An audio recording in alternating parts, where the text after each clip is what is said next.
વિરામ બાદ આપનું સ્વાગત છે। ભાદરવી પૂનમના મેળામાં લાખો ભક્તો પગપાળા ચાલીને મંદિરે દર્શન કરવા જાય છે। દૂર દૂરથી ચાલીને આવતા ભક્તોને આરામ મળી રહે તે માટે આદેશ સેવા કેમ્પ દ્વારા અનોખી સેવા કરાઈ રહી છે।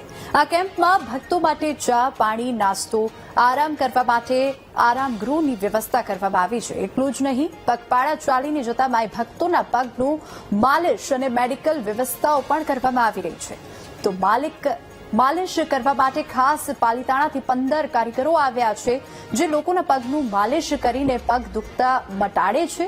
તો રસોડામાં રોજ સવાર સાંજ 10,000 જેટલા ભક્તોને સ્વાદિષ્ટ ભોજન અપાઈ રહ્યું છે।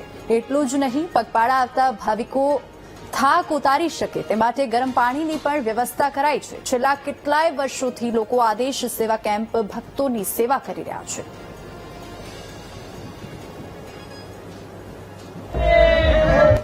આ આદેશ સેવા કેમ્પનું ખૂબ મોટા પાયે અમે આયોજન કરી શક્યા છીએ અને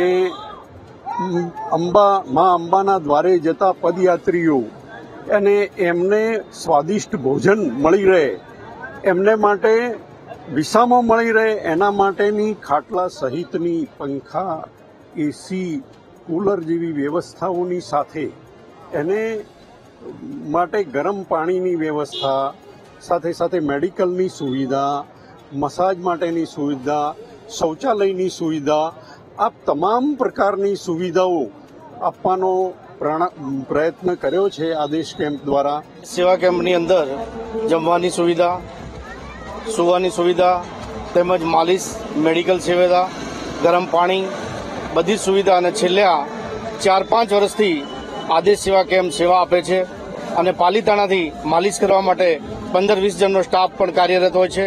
તેની અંદર ભાઈઓ અને બહેનો તેમજ આવતા જતા શ્રદ્ધાળુઓ પણ પોતાનો લાભ લે છે, માલિશ કરાવે છે અને પોતાનો થાક દૂર કરી અને અહીંથી માના ધામમાં સુખી, શાંતિ અને પોતાની ભક્તિ ભાવથી અહીંયાથી પ્રયાણ કરી અને આગળ ચાલે છે। પાલિતાણાથી આદેશ કેમ્પમાં આવી છીએ હર સાલ અને હજારો ભક્તો અહીંયા પર માલિશ કરાવવા આવે છે અને માલિશ શું વ્યવસ્થાઓ કરવામાં આવે છે? અમારે બધી સારા નાસ્તાની વ્યવસ્થા છે, જમણવારની વ્યવસ્થા છે અને મેડિકલની કેમ્પની વ્યવસ્થા છે, મસાજની વ્યવસ્થા છે, દરેક નાવા ધોવાની વ્યવસ્થા છે। રસોડામાં કઈ રીતના વ્યવસ્થા છે? રસોડામાં જમવાની વ્યવસ્થા અને અમારે મિનિમમ પર ડેની સંખ્યા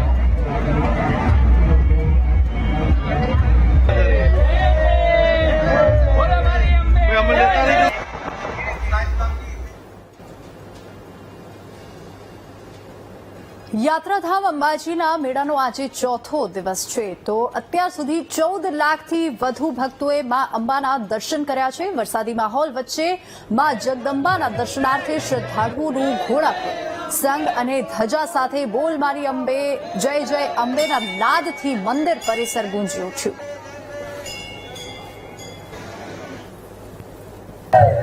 પ્રસિદ્ધ યાત્રાધામ અંબાજી ખાતે ભાદરવી પૂનમના મહામેળાનો આજે ચોથો દિવસ છે। મોટી સંખ્યામાં માઈ ભક્તો જે છે અંબાજી તરફ આગળ વધી રહ્યા છે। 14 લાખથી વધુ જે છે માઈ ભક્તો હમણાં સુધીમાં અંબાના દર્શન કરી ચૂક્યા છે અને હજુ પણ જે છે મોટી સંખ્યામાં જે માઈ ભક્તો છે એ અંબાજી તરફ આગળ વધી રહ્યા છે। આમ કહી શકાય કે વાદળછાયું વાતાવરણ છે, વરસાદનો પણ માહોલ છે, તેમ છતાં ભક્તોમાં કોઈ પણ જગ્યાએ કોઈ પણ જાતની તકલીફ પડે એમ નથી અને હજી પણ આ માઈ ભક્તો જે છે મા અંબાના મંદિર તરફ આગળ વધીને ચાચર ચોકમાં આવતા તેમની ચહેરા ઉપરનો સ્મિત છે અલગ જોવા મળતો હોય છે। ક્યાંથી આવ્યો છો ભાઈ અને કેટલો સમય છે તમને આવતા? હવે 4 દિવસ થયા છે और सलूम्बर सेमरी से पैदल यात्री आई છે 14 ના। કેટલા લોકો છો તમે? અમે 14 ના पैदल। વરસાદી માહોલ છે, વરસાદ બી ધીરે ધીરે આવે છે, કેવો અનુભવ થઈ રહ્યો છે? अनुभव बढ़िया, माता जी दरबार में आए, बहुत बढ़िया अनुभव हुआ और 4 દિવસ से और बहुत बढ़िया आनंद आया। બીજા ભાઈથી વાત કરું, મોટા ભાઈ ક્યાંથી આવો છો તમે? ક્યાંથી આવો છો? સંતરામપુર થી અહીંયા અમે 5 દિવસે આવ્યા છીએ। 60 જણનો સંઘ હતો, 60 જણનો સંઘ હતો અમારો। કેટલા વર્ષથી આવો છો? હવે 14 વર્ષ છે મારે આવે। ક્યાંથી આવો છો? અમે કાલોલ સંસોલી, તાલુકો કાલોલ, જિલ્લો પંચમહાલ, જૈન પરિવાર પગપાળા યાત્રા સંઘ સંસોલી સતત 20 વર્ષથી અમે આ 20મું વર્ષ પૂર્ણ કરીએ છીએ માતાજીના દરબારમાં। વરસાદી માહોલ છે, વરસાદ બી આવે છે, કેવું લાગે તમને? વરસાદી માહોલમાં પણ માના પ્રત્યે એટલો ભક્તિભાવ પ્રેમ છે કે વરસાદને પણ અમને નડતો નથી। તમે ભાઈ ધજા લઈને આવ્યા છો માતાજીની, બરોબર? કેટલી મોટી ધજા છે અને કેટલા વર્ષથી ધજા ચાલુ છે? 52 ગજની. કેટલા વર્ષથી ધજા ચાલુ છે? 20 વર્ષ છે આપણી. 20 વર્ષ. 52. કેટલા વર્ષ છે? અમારે 20 વર્ષ છે. અમે ખૂબ આગમનથી ને ખુદ ઉત્સાહી અમે ધજા લઈને આવીએ છીએ. અમને વચ્ચે એટલી બધી તકલીફો પડે. નાથ સાથે આ ભક્તો જે છે અંબાજી મંદિર તરફ આગળ વધી રહ્યા છે. કેટલાક જે સંઘો છે 20-25 વર્ષથી જૂના સંઘો છે અને સતત વાદળ હોય, વરસાદ હોય, કોઈ પણ જાતની તકલીફ હોય તો આ ભક્તો જે છે અંબાજી મંદિર આવવાનું અને ભાદરવી મેળાની અંદર અંબાને આમંત્રણ આપવાનું ચૂકતા નથી. Akshay Bhatt, ETV news, Ambaji.